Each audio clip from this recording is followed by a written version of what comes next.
Hey everyone, welcome back in your classes that is A K judicial classes. आप सभी का अपने ए K judicial classes में स्वागत है। So guys, today in this video we are going to cover with the warrant of arrest. Already we have cover 3-4 section of this part. It is a chapter 6 part B.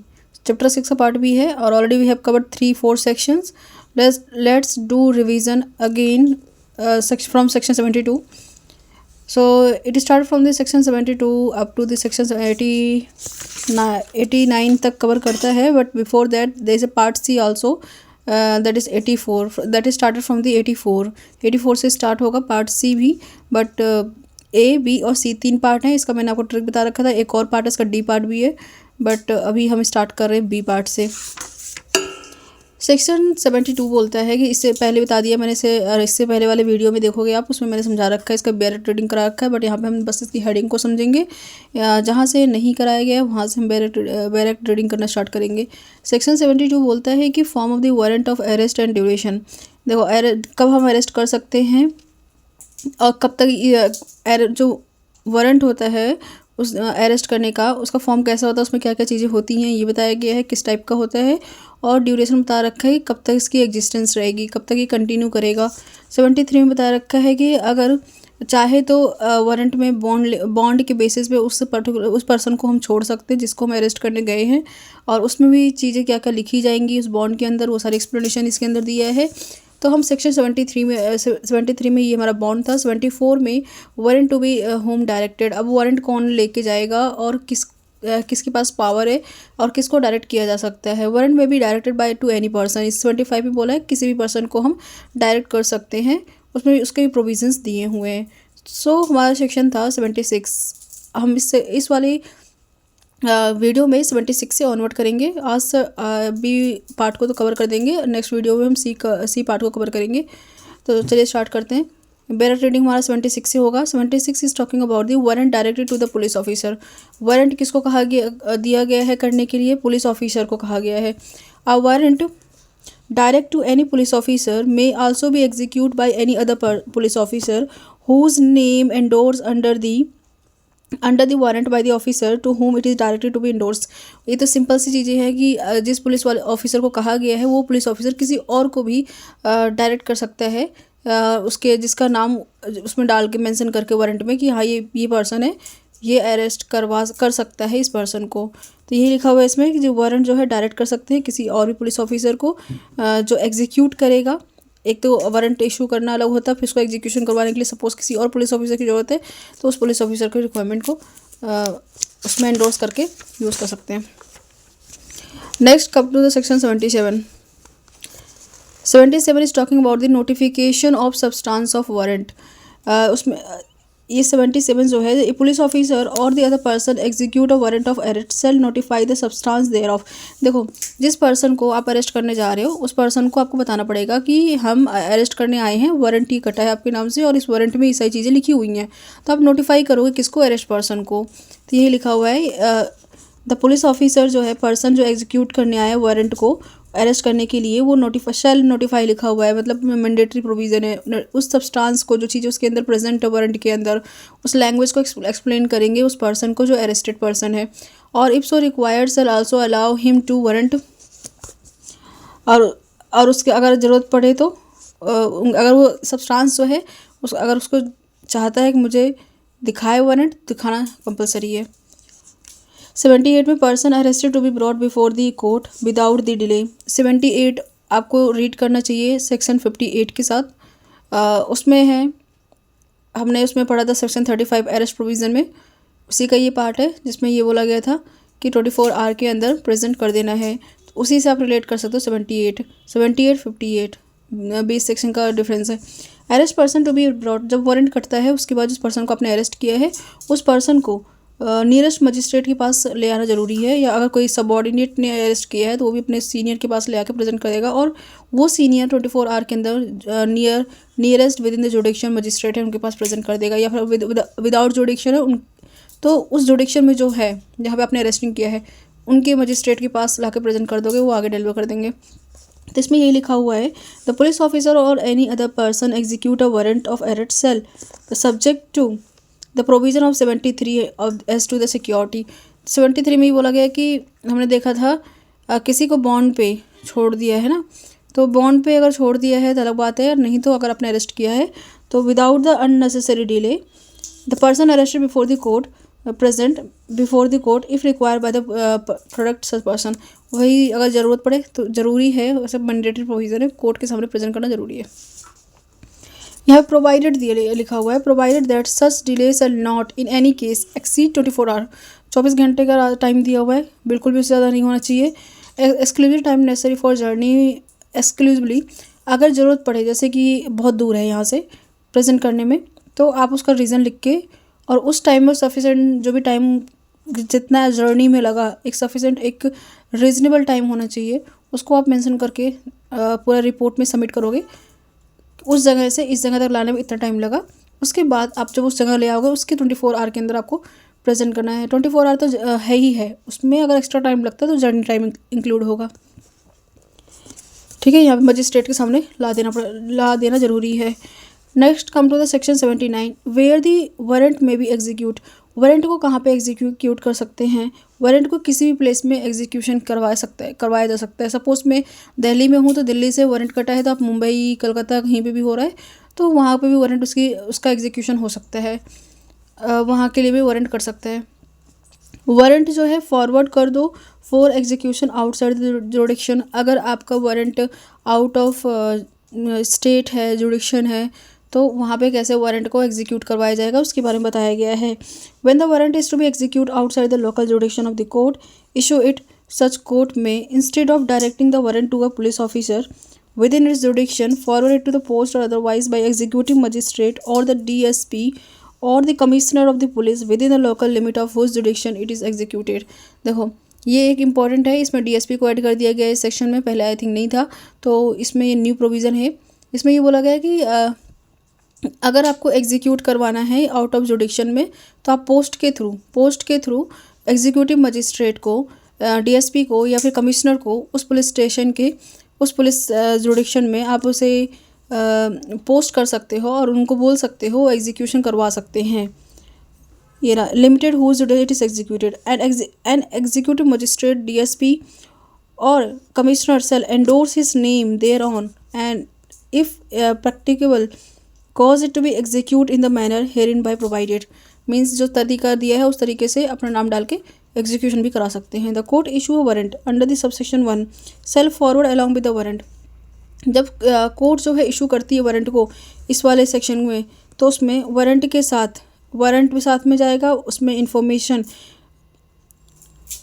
shall be forward along with the warrant the substance of information against the person out of jurisdiction। अगर हमें कहीं पे warrant भेजना है तो सब कुछ उसमें लिखना पड़ेगा, सब कुछ कोर्ट के द्वारा मेंशन किया जाएगा, हर चीज़ किस पर्सन को दिया जा रहा है, क्या सब्सटेंस है, सारी इन्फॉर्मेशन उसमें डिटेल होनी ज़रूरी है। एंड टू बी अरेस्ट, किस पर्सन को अरेस्ट करना है, क्या डॉक्यूमेंट है, ठीक है, sufficient to be enable the court to acting under section 83 to decide whether the bail should or should not be granted to the person. If any such sufficient to enable the court acting under the section 83 to decide whether the bail, इसमें भी बोला गया है, देखो यहाँ पे लिखा हुआ है आउटसाइड जुडिक्शन आपने दिया है, वहाँ पे आपने सारी इन्फॉर्मेशन जो ऊपर हमने फर्स्ट क्लास में पढ़ी थी वहाँ पे DSP SP को दिया जाएगा। और अगर अब उनको देने के बाद अब आप कोर्ट को वापस कर रहे हो तो कोर्ट जो है उसमें कोर्ट को देते समय सारी इन्फॉर्मेशन आप डिटेल दोगे। और वारंट जब कोर्ट के थ्रू जाता है तो कोर्ट भी सारा इन्फॉर्मेशन देगा, और अगर वहाँ से लौट के आता है तो वहाँ भी सारी इन्फॉर्मेशन दिया जाएगा। बेल प्रोवाइड करना या नहीं करना वो अपने ऊपर डिपेंड है, ठीक है। तो इसमें ये लिखा हुआ है चाहे वो कोर्ट चाहे डिसाइड करेगी उसको, वारंट 83 में दिया हुआ है। 83 सेक्शन पढ़ लेते हैं क्या लिखा हुआ है। सेक्शन 83 में proceed by the magistrate before home search warrant. देखो जो बाय द कोर्ट जो भी इशू किया गया है वारंट, उस वारंट में सारी इन्फॉर्मेशन होनी चाहिए। और अगर चाहे एग्जीक्यूटिव मजिस्ट्रेट जो वहाँ का मजिस्ट्रेट था वो चाहे तो उसे बेल पे रिलीज़ कर सकता है, अगर एग्जीक्यूशन के टाइम अगर रिक्वायरमेंट होगा तो।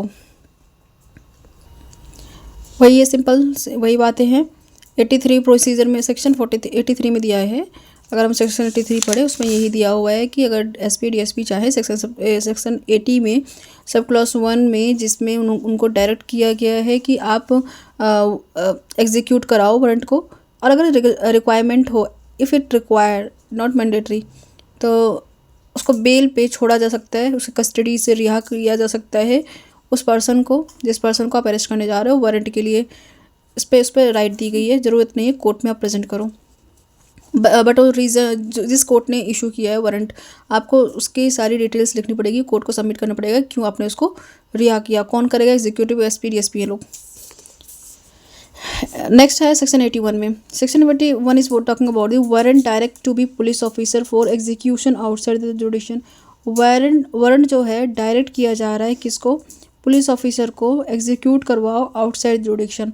अभी हमने इसको यही पढ़ा था कि इसमें वारंट जो है एग्जीक्यूट किया जा रहा है आउटसाइड जुडिशन, बट वहाँ पे पुलिस नाम नहीं लिखा था, वहाँ पे लिखा था सिर्फ फॉरवर्ड लिखा, जैसे सेक्शन 80 में लिखा हुआ है वारंट फॉरवर्ड फॉर एग्जीक्यूशन, ठीक है, आउटसाइड जुडिशन। यहाँ पे सिर्फ फॉरवर्ड लिखा हुआ है। फॉरवर्ड करने का तरीका ये है प्रोसीजर, बट आप पुलिस ऑफिसर को ही कर रहे हो तो उसका क्या प्रोसीजर होगा? यहाँ पे सिंपल सा लिखा है कि डायरेक्ट किया जा रहा है वारंट को, अभी तक इस कोई सेक्शन ऐसा आया नहीं। तो अगर हम वारंट को डायरेक्ट कर रहे हैं पुलिस ऑफिसर को for execution outside the jurisdiction, तो उसमें लिखा जाएगा when the warrant arrested to be a police officer is to be executed beyond the local jurisdiction of the court issuing the same, he shall ordinary take it for the endorsement either to the executive or the police officer not below the rank of the officer in charge of police station। ये लिखा हुआ है जब भी warrant को direct किया जाएगा police officer के द्वारा, इसको एग्जीक्यूट किया जाना है beyond the jurisdiction of the court, तो इशू द सेम।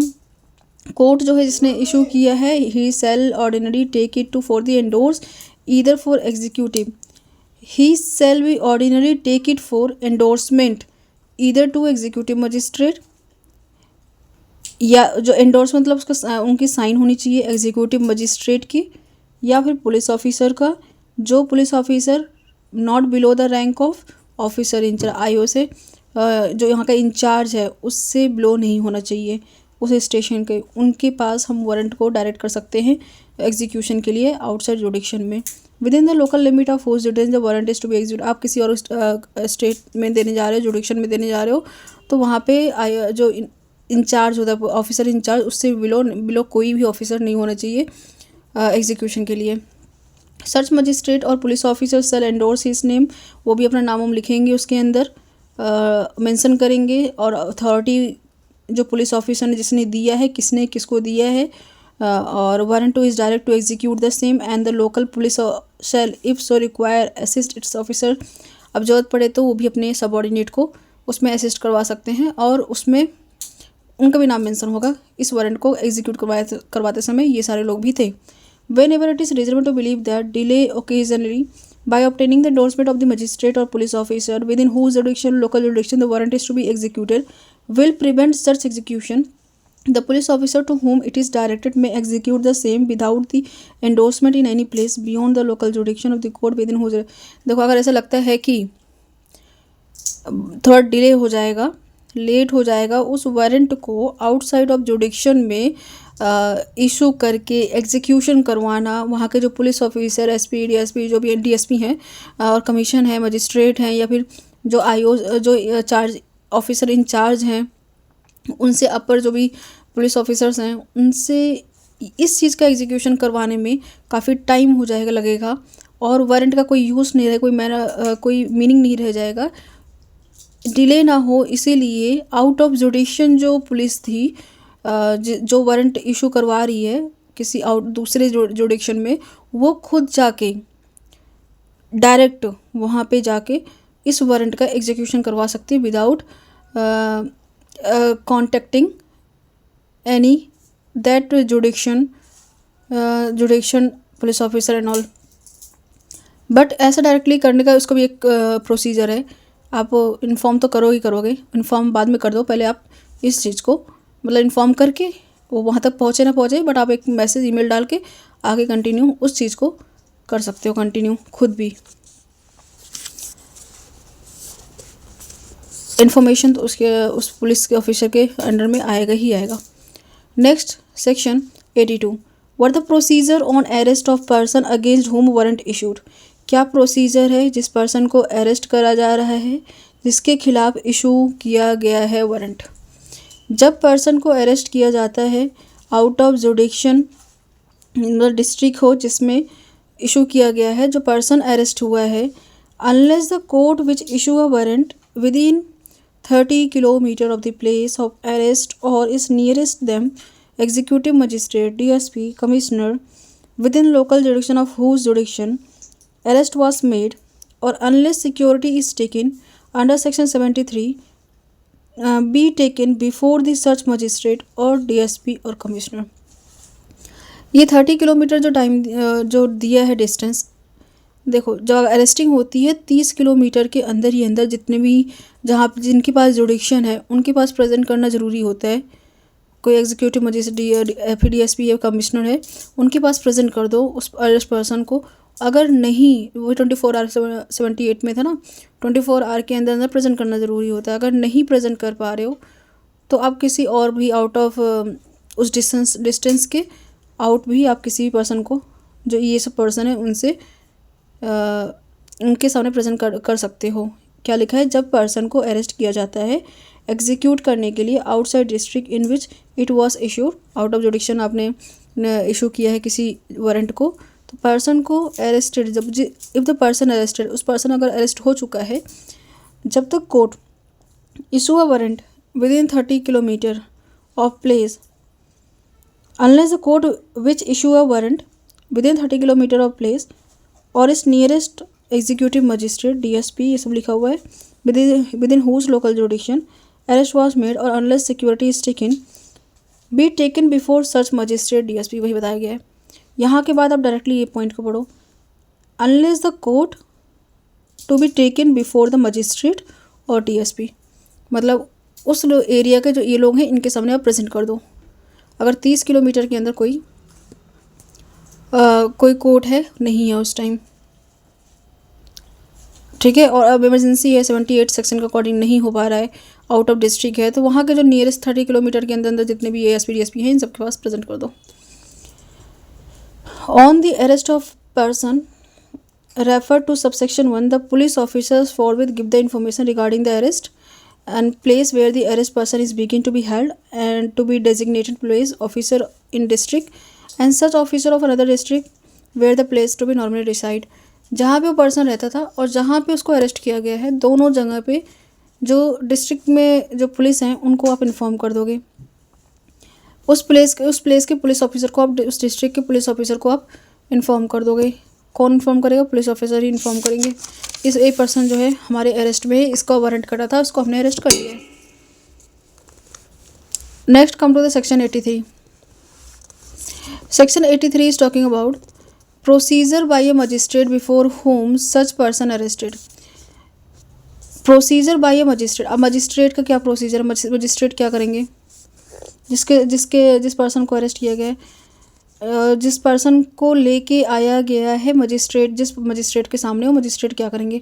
जो एग्जीक्यूटिव मजिस्ट्रेट है, डिस्ट्रिक्ट सुपरिटेंडेंट है पुलिस या फिर कमिश्नर ऑफ पुलिस है, shall if the person arrested appear to be person intent by the court within issue a direct, मतलब direct issue किया गया था कोर्ट के द्वारा, एक डायरेक्शन इशू किया गया था, इस पर्सन को अरेस्ट करना है और उसको ले आया गया है उन एग्जीक्यूटिव मजिस्ट्रेट के सामने, तो उसमें appear in intent by the court which issue the warrant direct his removal in custody to such court. उसको कस्टडी से रिहा भी किया जा सकता है, but provided that if the officer offence is bailable, ये है रीज़न, अगर बेलेबल ऑफेंस है तभी आप रिहा कर पाओगे। And such person is ready and willing to give the bail bond and satisfaction to such magistrate, और वो पर्सन को जिसको ले आया गया है वो बेल देने के लिए तैयार है, बॉन्ड देने के लिए तैयार है, और उस मजिस्ट्रेट उस चीज़ पे सेटिस्फाई भी होना चाहिए, रीजनेबल रीज़न भी होना चाहिए। एग्जीक्यूटिव मजिस्ट्रेट, DSP और कमिश्नर, और direction has to be endorse under section 70। Security आपने जो लिया है, जो भी रीजंस हैं, सब कुछ आप मेंशन करोगे इस वारंट में। और पर्सन जो है रेडी है देने के लिए। And shall take the bail and bond security as the case may be forward to the bond to court. ये सब चीज़ें लेने के बाद तुरंत ही ये जो हैं ऑफिसर्स, अगर उन्होंने कस्टडी से रिहा कर दिया है तो उसका एक जो बॉन्ड था, बेल था, सिक्योरिटी थी, जो भी अमाउंट था, सब कुछ उठा के वापस उस कोर्ट को भेज देंगे जिस कोर्ट ने इशू किया था वारंट विद रीज़न। इसका भी प्रोवाइडेड है, provided further that if the person offence is non bailable, अगर वो नॉन बेलेबल है, it shall be lawful for the CJM, तब उस टाइम एग्जीक्यूटिव मजिस्ट्रेट नहीं, पावर नहीं है उनके पास रिहा करने के लिए। उस टाइम CJM आएंगे, ठीक है, और कोर्ट ऑफ सेशन आएगा उस डिस्ट्रिक्ट का, within which the arrest is made, consider the information and document referred in such subsection 2 of 80 and release such person on bail। तो इनके पास पावर आएगी, ये लोग रिलीज करेंगे, वो नहीं करेंगे। Nothing in this section shall be deemed to be prevent the police officer from taking a security under section 73। Police officer जो है इसमें सिक्योरिटी ले सकते हैं, इवन पुलिस ऑफिसर भी ले सकता है और ये भी ले सकते हैं। अब इसके बाद हम आएंगे सेक्शन 84। ये वीडियो ऑलरेडी 21 मिनट का हो चुका है, तो इसके बाद हम नेक्स्ट जो पार्ट C है प्रोक्लेमेशन एंड अटैचमेंट, इसको कवर करेंगे 84 से, इसको कवर कर देंगे हम नेक्स्ट वीडियो में।